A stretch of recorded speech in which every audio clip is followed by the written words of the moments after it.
He thinks it's funny, but I've got stories that can end his legacy. The craziest NBA showdown is unfolding right now. LeBron James and Kevin Durant took a shot at Michael Jordan, and the reaction came back fast and unforgiving. It all started on the Mind the Game podcast with Steve Nash, where KD made a joke about MJ that many felt crossed the line. LeBron didn't help the situation either, laughing a little too loudly, almost like he wanted the moment to be noticed.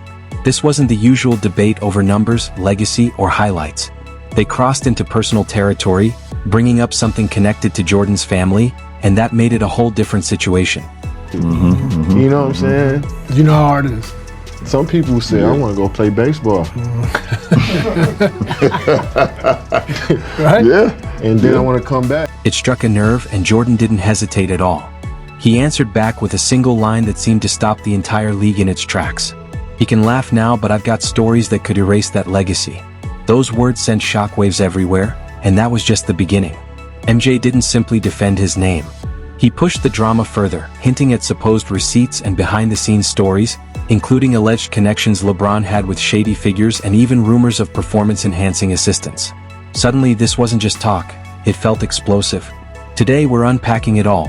The joke that crossed the line, Jordan's ice-cold response, the buried tension, and the claims that could completely reshape how people view LeBron and KD.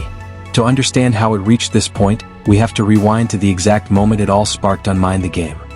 This is nothing but a Michael Jordan diss, bro. A Michael Jordan headshot. And it's crazy coming for a like KD, who has literally talking about commitment. At first, people online brushed it off like it was nothing, acting as if it didn't really matter. That changed fast once everyone caught how obvious the disrespect actually was. The episode started out harmless, just LeBron, Steve Nash, and Kevin Durant casually talking basketball like they always do. Then, without warning, KD slipped in one of the slickest, most under-the-radar shots you'll ever hear from an NBA star. The conversation had been about longevity, minutes, rest, and all the usual stuff. Nothing out of the ordinary, until that moment flipped everything. You and Michael at a good spot. Who, me and Michael? Jordan? Yeah, we're a good spot. We don't talk. Why not, you think? Because I'm still playing. KD slid it in so casually you could almost miss it. He said it with a straight face like he was sharing some harmless trivia, but there was nothing harmless about it. The comment landed as a clear shot at Michael Jordan's most sensitive chapter, pushing the idea that MJ walked away when the pressure got heavy.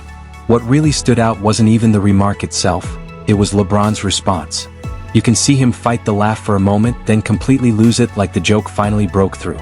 It didn't feel spontaneous either. It felt rehearsed, like something they'd already joked about in private. And that's where the moment turned serious. Jordan's baseball stint came right after his father was murdered, and what he was dealing with then wasn't weakness, it was real, life-altering trauma.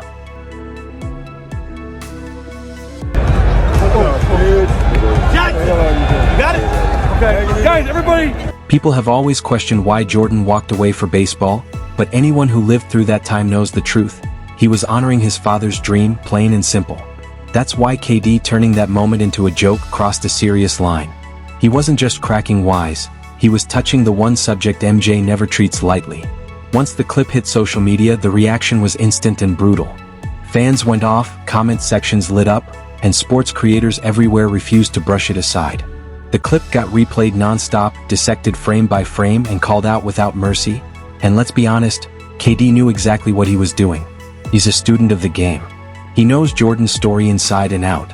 That's why so many people read it as a calculated jab, not an accident. LeBron laughing only made it worse. One superstar making a tasteless comment is bad enough, but two all-time greats laughing at the GOAT's most painful chapter? That's a terrible look. If you want to talk trash about MJ, at least keep it basketball-related. Go with the Wizards' years. Bring up the teammate fights. Say literally anything else, but not the part rooted in real loss and grief. People tried to defend KD by saying he didn't mean it like that, but at that point, intent didn't matter. The damage was done. The moment LeBron laughed, the energy completely shifted. What's ironic is how both KD and LeBron constantly claim they're above drama, yet somehow they keep fueling the biggest controversies in the league. KD gets defensive over minor criticism, but he's comfortable throwing sparks on a podcast. LeBron plays the respectful role with MJ in public, but the second he thinks it's safe, he's laughing like he's at a stand-up show. And if history has taught us anything about Michael Jordan, it's this: He stays silent until someone crosses the wrong line. KD and LeBron didn't just cross it. They pressed the one button they never should have touched. That made me the greatest player of all time. That's what I felt. A lot of people treated that moment like some jaw-dropping betrayal, but if you actually know the history between LeBron and MJ, none of this is surprising. Those two were never close, and there's no sudden bond forming now. The more you look back at past moments, the clearer it becomes that LeBron laughing at KD's Jordan joke wasn't random or unintentional. It fit his pattern perfectly. A perfect example is LeBron's interview with Pat McAfee earlier this year, where he finally said it outright. He and Michael Jordan don't have a relationship at all. That wasn't speculation, that came directly from LeBron himself. He even tried to explain it by saying Jordan is so competitive that he can't really connect with another superstar until that player is fully out of the game. LeBron in his prime, Michael in his prime one-on-one. Who wins that game? Myself, for sure. I mean, I'm gonna take myself versus anybody. I'll tell you one thing, they're gonna have a few wheelchairs and a couple ambulances there to get us off the floor. And I'm sitting there thinking, really? Because the MJ everyone knows had no problem building relationships with active players. He talked to Kobe constantly, to the point they became like family. And let's be honest, Kobe was way more of a threat to Jordan's legacy than LeBron ever was. So that explanation felt weak, like when someone says a friend hasn't shown up lately because they've just been busy. Right. Sure. What made it even stranger was LeBron saying that once he retires, then him and MJ will finally connect. That sounds like someone promising they'll start calling their dad after they move out. If there's no closeness now, retirement isn't suddenly going to make Michael Jordan pick up the phone. A lot of heat on the fact that because of Michael's gambling habit, his father paid the price. The fact that LeBron even brought that up says a lot. You don't say something like that unless the distance has been weighing on you for a long time. That kind of comment doesn't come out of nowhere, it's been sitting in the back of his mind for years. And this disconnect between them isn't recent either. You can trace it all the way back to the 2022 All-Star Game in Cleveland and watch it unfold in real time. And at this time, I had no thoughts of coming back and playing the game of basketball. So when I did decide to come back in 1995, and then we played Utah in 96, I'm at the center circle, and Brian Russell sitting next to me, and I look over to Brian. I said, "You remember this conversation you made in 1994 about I think I can guard you, I can shut you down, I would love to play against you. Well, you about to get your chance." Remember when MJ walked out during the NBA 75th anniversary ceremony and the entire arena went crazy? He was showing genuine love to everyone, big hugs, real smiles, full energy. But the moment he got to LeBron, everything tightened up. Jordan gave him a quick, stiff "hey man" handshake that felt awkward, like two people who used to be cool but haven't spoken in years. Then MJ stepped past him, spotted Luka Doncic, and instantly lit up like he'd just seen someone he actually missed. The contrast was wild. The energy shifted immediately. And the craziest part? In LeBron's own building, on a night celebrating him and his era, MJ showed more warmth to Luka than to LeBron James. And honestly, can you blame him? LeBron has taken shots at Jordan's pride more than once. The moment LeBron went on camera and openly declared himself the greatest NBA player of all time, that was always going to change how MJ looked at him. He was caught dressed like my housekeeper. He calls himself the GOAT. After the 2016 finals, the first real crack appeared in their relationship. Before that, LeBron idolized MJ. He wore 23, mimicked his celebrations, and openly said Michael was the reason he picked up a basketball. Then, out of nowhere, he went on camera and crowned himself the GOAT while MJ stayed quiet at home. Jordan is competitive through and through, but he's also fiercely proud. If someone wants that crown, fine. Earn it. Just don't hand it to yourself on HBO, and it doesn't stop there. Every few years, the clips resurface of LeBron claiming he could beat MJ in a prime versus prime one-on-one matchup, and he never delivers it with even a hint of humility. The LeBron situation, because what LeBron essentially did here is he used nepotism to get his son a job in the NBA. That's basically what this was, and most people agree that's what happened. Bronny James, the son, did not play his way into the NBA. Most people generally agree with that. He always peppers in those little quips, like joking that someone's going to need a wheelchair or stretcher after the game, as if he's setting up a full-blown movie trailer. LeBron in his prime, MJ in his prime, one-on-one. Who wins? Better call an ambulance just to get us off the floor. Sure, that's funny when it's about random players. But when the target is the man whose legacy you've been chasing your whole career, it lands completely differently. You can see why Jordan wouldn't be thrilled hearing lines like that. And that's exactly why KD's baseball joke wasn't harmless, it stung. That chapter of MJ's life wasn't a footnote or a funny aside. It was deeply personal. To not have passed Michael in 30-point games, and he's played, I think he's on year 20, right? It was all tied to his father, James Jordan Sr., and the pain Michael faced during that period was very real. At the time, he was struggling with a gambling habit, not as extreme as some make it out to be, but enough to trigger a chain of events he never anticipated. Tragically, his father allegedly paid the ultimate price, and many people pointed fingers because of the connection. Michael had no part in planning any of it. He didn't see it coming, and the guilt he carried for years was something only he could truly understand.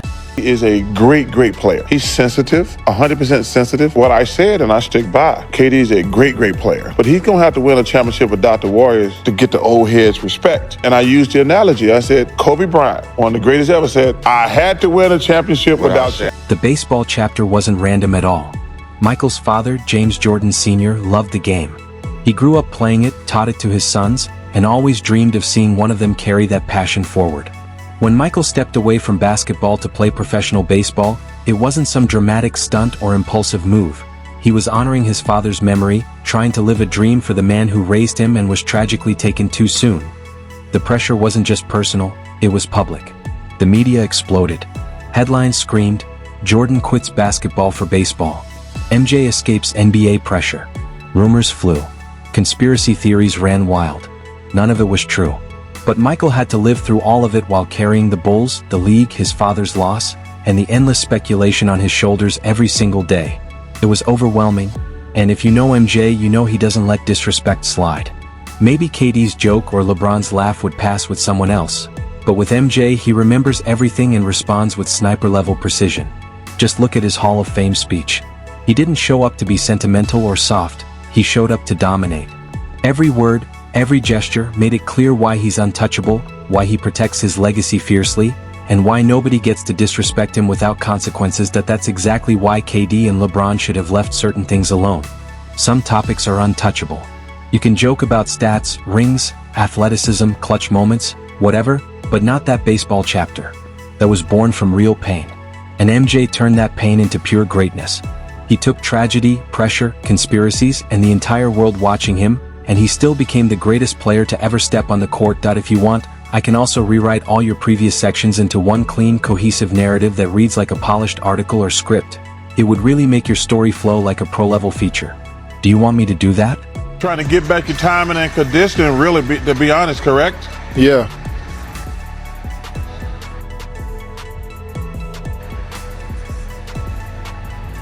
But the story didn't end there. MJ fired back at LeBron, and it was icy.